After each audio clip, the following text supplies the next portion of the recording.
तो hello guys, आज के इस वीडियो में हम बैटल टू द हेवन के एपिसोड 94 को एक्सप्लेन करेंगे। मैं आपको पहले ही बता दूं, ये एक्सप्लेनेशन एक नोबेल बेस्ड एक्सप्लेनेशन होने वाला है। नोबेल के कैरेक्टर और एपिसोड के कैरेक्टर आपस में मैच नहीं करेंगे। जब ऑफिशियल एपिसोड आएगा तब स्टोरी बिल्कुल सेम होगा। जैसा कि आपने पिछले एपिसोड में देखा था, सावन अपने एंग्री बुदा लोटस को होंगली और उसके एल्डर के ऊपर फोड़ दिया था, जिस वजह से होंगली की हालत बहुत ज्यादा खराब हो चुका था। और दूसरी तरफ एल्डर चिनवन को सावन के और थ्रीमन पपेट ने मार मार के गली के कुत्ते की तरह हालत कर दिया था, जिस वजह से उसकी भी हालत बहुत ज्यादा खराब हो चुका था। एल्डर चिनवन होंगली की तरफ देखते हुए बोलते, तुम जल्दी से होंगक्यान साओ को बुलाओ। इसे सुनने के बाद होंगली अपने पास में से एक जेट को पीस को निकाल के तोड़ देता है, जिस वजह से आसमान में एक सिंबल बन जाता है। इसे देखकर हांजुई सावन से बोलते हैं, सावन तुम जल्दी से यहाँ से चले जाओ। ये सुनने के बाद होंगली हंसते हुए सावन को बोलता है, तुम बस इंतजार करो, आज तुम यहाँ से बच के नहीं जा पाओगे। तभी सावन अपने हेवी और स्वॉर्ड को लेकर होंगली के सर में एक जोरदार वार करता है, जिस वजह से होंगली की हालत अधमर्सी हो जाती है। तभी आसमान को उथल पथल करते हुए होंगक्यान साओ वहाँ पे आ जाते हैं, जिसे देखकर सावन होंगली के गले से पकड़कर उसे उठा लेता है। इधर सावन के हाथ में होंगली को देखकर होंगक्यान साओ काफी ज्यादा गुस्से में आ जाते हैं और अभी के लिए उनके बॉडी से काफी ज्यादा खतरनाक ओरा निकल रहा था। और वो सावन से बोलते हैं, बच्चे तुम्हारे लिए अच्छा लगा कि तुम होंगली को नीचे रख दो, वरना तुम्हें कुत्ते की मौत मारूंगा। दूसरी तरफ एल्डर चिनवन होंगक्यान साओ को देखते हुए काफी ज्यादा खुश हो जाता है और वो अर्थ डीमन पपेट के साथ लड़ते हुए बोलता है, ओल्ड फेलो, तुम्हारे होंग फैमिली के काफी सारे लोग और डाउहांग के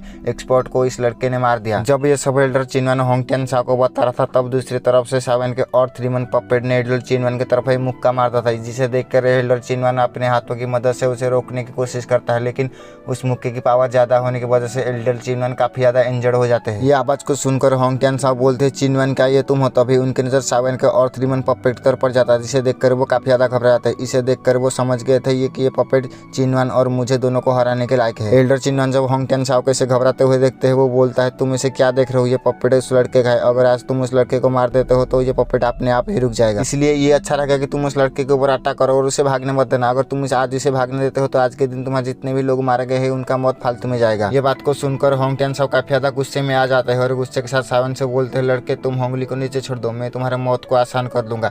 ये बात को सुनकर सावन वहाँ पे कुछ नहीं बोलता, वो वहाँ पे चुपचाप खड़ा हुआ था। ये देखने के बाद होंगक्यान साओ गुस्से में आकर सावन से बोलते हैं, तुम्हारे एल्डर चाहे जो कोई भी हो, मैं तुम्हें आज यहाँ से किसी भी हालत में नहीं जाने दूंगा, क्योंकि तुमने मेरे होंग फैमिली के काफी सारे लोगों को मार दिया है। ये बात को बोलने के बाद होंगक्यान साओ सावन को मारने के लिए आगे बढ़ने लगता है। ये देखने के बाद सावन ने होंगली की बॉडी में हिडन फोर्स को डालते हुए उसे दूर फेंक देता है और होंगक्यान साओ से बोलता है, मैंने होंगली की बॉडी में एक हिडन फोर्स को डाल दिया है, जल्दी से जाकर अगर तुमने उसे नहीं बचाया तो वो मर जाएगा, उसका बॉडी गुब्बारे की तरह फट जाएगा। और वहाँ पे होंगक्यान साओ जो कि सावन को मारने के लिए आगे आ रहा था, इस बात को सुनकर वो वहीं पे रुक जाता है और होंगली की तरफ जाने लगता है। जाते जाते सावन को बोलता है, लड़के मैं अपने होंग फैमिली का कसम खाकर कहता हूँ, जब मैं तुझे पकड़ूंगा मैं तेरी बॉडी के सारे हड्डियों को तोड़ दूंगा, मैं तुझे बताऊंगा लाइफ से बदतर क्या होता है। होंगक्यान साओ की बात को सुनकर सावन को कुछ भी फर्क नहीं पड़ता, क्योंकि सावन ने अपनी लाइफ में ऐसे काफी सारे धमकियां सुन रखे थे। जब सावन होंगक्यान साओ को वहां से जाता हुआ देखता है तो वो बहुत ही खुश हो जाता है। तभी उसकी नजर पड़ती है एल्डर चिनवन की तरफ, जिसको कि सावन के और थ्रीमन पपेट ने मार मार कर कुत्ते जैसी हालत कर दी थी। इधर जब एल्डर चिनवन सावन को देखता है कि वो उसकी तरफ ही घूर कर देख रहा है, उसकी फट जाती है और वो काफी ज्यादा डर जाता है। अभी के लिए एल्डर चिनवन सावन से और उसके और थ्रीमन पपेट से एक साथ नहीं फाइट कर सकते थे। और इसके साथ एल्डर चिनवन होंगक्यान साओ को गुस्से से कोसते हुए बोलते हैं, तुम होंगली को बचाने जाने की क्या जरूरत थी? तुम उसे मरने देते, ये बस एक चाल है। अभी के लिए एल्डर चिनवन ये नहीं सोचा था कि यहाँ पे 2 इलाइट डाउजोंग आने के बाद भी सावन यहाँ से भागने की कोशिश नहीं किया था और वो 1 इलाइट डाउजोंग का ध्यान और कहीं पे लगा दिया। अभी के लिए मैं यहाँ पे अकेला हूँ। इसके साथ एल्डर चिनवन सावन की तरफ देखते हुए बोलता है, ये लड़के की स्ट्रैटेजी बहुत ज्यादा खतरनाक है। और तभी सावन वहाँ पे पहुंच जाता है और अपना हानचान बनाने लगता है। वही दूसरी तरफ सावन के और थ्रीमन पपेट ने एक बार फिर से एल्डर चिनवन के चेस्ट में एक जोरदार मुक्का मारता है, जिससे एल्डर चिनवन का 2 की डिफेंस वही पे टूट जाता है। इधर हम देखते हैं कि सावन ने अपने हानचान से स्लीपिंग सील फॉर्मेशन को बना लिया था, उससे पाम बनाकर वो एल्डर चिनवन की तरफ अटैक कर देता है। और इधर एल्डर चिनवन जब उस बड़ी सी अटैक को देखते हैं तो वो बहुत ज्यादा घबरा जाते हैं। अभी के लिए अगर सावन के और थ्रीमन पपेट एल्डर चिनवन के साथ फाइट नहीं कर रहा होता तो एल्डर चिनवन उस बड़ी सी अटैक को आराम से रोक लेते। अभी के लिए सावन के पपेट ने एल्डर चिनवन को अपने फिस्ट अटैक से चारों तरफ से घेर रखा था, जिस वजह से एल्डर चिनवन अपने किसी भी दाव स्किल्स का इस्तेमाल नहीं कर सकते थे। इसलिए एल्डर चिनवन और थ्रीमन पपेट की तरफ अपना पीठ करके सावन के उस स्लीपिंग सील को रोकने के लिए अपने 2 की निकाल कर दोनों हाथों से रोकने की कोशिश करता है। जैसे ही वो अटैक आकर लगता है तो वहाँ पे बहुत बड़ा ब्लास्ट होता है, जिस वजह से एल्डर चिनवन की हालत बहुत ज्यादा खराब हो जाता है। सावन के इस अटैक से एल्डर चिनवन थोड़ी देर के लिए संभले ही थे, तभी और थ्रीमन पपेट ने एल्डर चिनवन के पीछे आकर उनके पीठ में एक जोरदार फिस्ट अटैक कर देता है, जिस वजह से एल्डर चिनवन बहुत ही तेजी के साथ जमीन में जाकर गिरते हैं, जिस वजह से आसपास की जमीन टूट जाती है। यह अटैक लगने की वजह से एल्डर चिनवन वही पे खून की उल्टियां करने लगते हैं। तभी सावन के और थ्रीमन पपेट ने सावन के कहने पर एल्डर चिनवन के उंगली को तोड़कर उनके स्पेस स्टोरिंग को निकाल लेता है। सावन के और थ्रीमन पपेट की ये सब हरकत देखकर वहाँ पे सारे लोग हैरान हो जाते हैं। और इधर सावन का अर्थ रिबन पपेट आगे होते हुए अपनी उंगली को आगे कर देता है, जिसमें कि एल्डर चिनवन का स्पेस स्टोरिंग था। इस स्पेस स्टोरिंग को लेकर सावन अपने ही स्पेस स्टोरिंग में स्टोर कर देता है और हंसते हुए एल्डर चिनवन को बोलता है, एल्डर चिनवन आपके इस गिफ्ट के लिए आपका बहुत बहुत शुक्रिया। ये बोलने के बाद सावन अपने बोन विंग्स को निकाल कर वहाँ से जाने लगता है। सावन को वहाँ से जाता हुआ देखकर एल्डर चिनवन बहुत ही गुस्से से सावन से बोलता है, सारा में लड़के मेरा मूनलाइट पवेलियन तब तक तेरा पीछा करेगा जब तक तू मर नहीं जाता। ये बोलने के बाद एल्डर चिनवन अपने मुंह से अपने एसेंस ब्लड को निकाल कर सावन की तरफ थूक देते हैं। वो ब्लड बहुत ही तेजी के साथ जाकर सावन के बॉडी में लग जाता है। इस एसेंस ब्लड के लगने से सावन को अभी के लिए कुछ नहीं हुआ था। सावन को ऐसा लगने लगता है कि बाद में उसके साथ कुछ हो सकता है। तभी एल्डर चिनवन सावन की तरफ देखते हुए बोलता है,